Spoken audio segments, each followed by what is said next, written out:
Bismillahirrahmanirrahim. Assalamualaikum warahmatullahi wabarakatuh. Perkenalkan, nama saya Saskia Oktaviana dengan NIM 105281 112825. Nama saya memiliki keunikan dan kelebihan karena berarti keceriaan, keteduhan, kedewasaan, dan harapan baik dalam perjalanan hidup saya.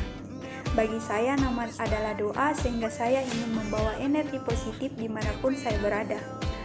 Saya berasal dari Universitas Muhammadiyah Makassar, program studi bimbingan dan konseling pendidikan Islam, mata kuliah ilmu jiwa dengan dosen pengampu Ibu Dr. Musdalifah Nihaya SPSI MPD. Pesan dan pesan saya selama pembelajaran adalah materi disampaikan dengan jelas, aplikatif, dan sangat menambah wawasan, serta membantu kami memahami kondisi psikologis. Dan semoga metode ini dipertahankan karena sangat bermanfaat bagi kami sebagai calon konselor.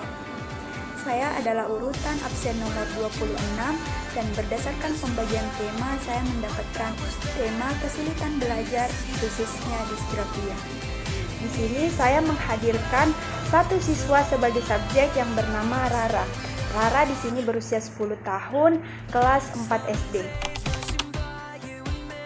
Baik, di sini saya akan menjelaskan apa itu disgrafia terlebih dahulu. Jadi, disgrafia adalah kesulitan belajar yang berhubungan dengan kemampuan menulis. Jadi bukan karena malas, tapi karena otak yang mengalami kesulitan untuk mengontrol koordinasi motorik halus, bentuk, huruf, dan mengingat arah tulisan. Hai Rara. Ya kak.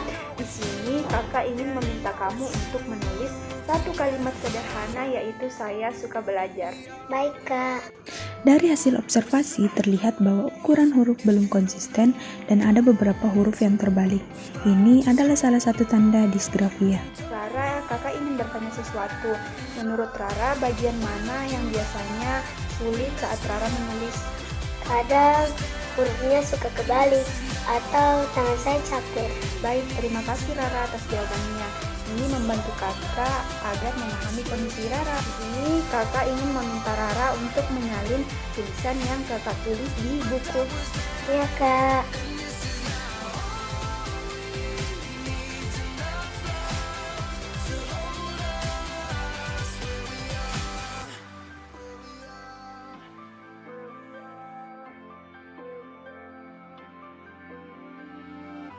Bagus sekali Rara, terima kasih sudah berusaha.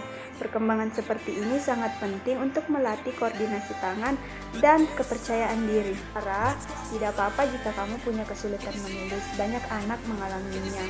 Dan semuanya bisa berkembang lewat latihan secara perlahan. Jadi kita akan belajar bersama ya.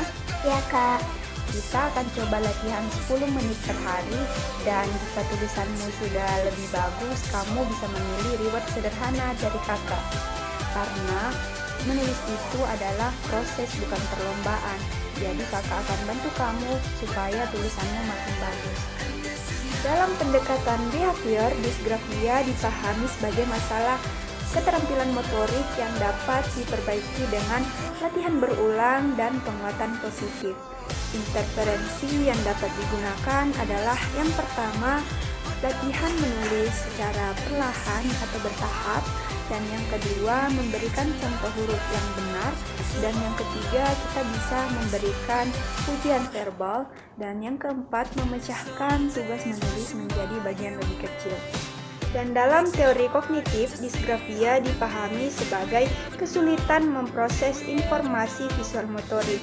Interferensi yang dapat digunakan adalah yang pertama, mengajarkan pola huruf dengan garis bantu, yang kedua, instruksi langkah demi langkah, yang ketiga, latih fokus sebelum menulis, dan yang keempat, kita bisa menerapkan strategi lihat, ucap, tulis agar mudah diingat dan dipahami.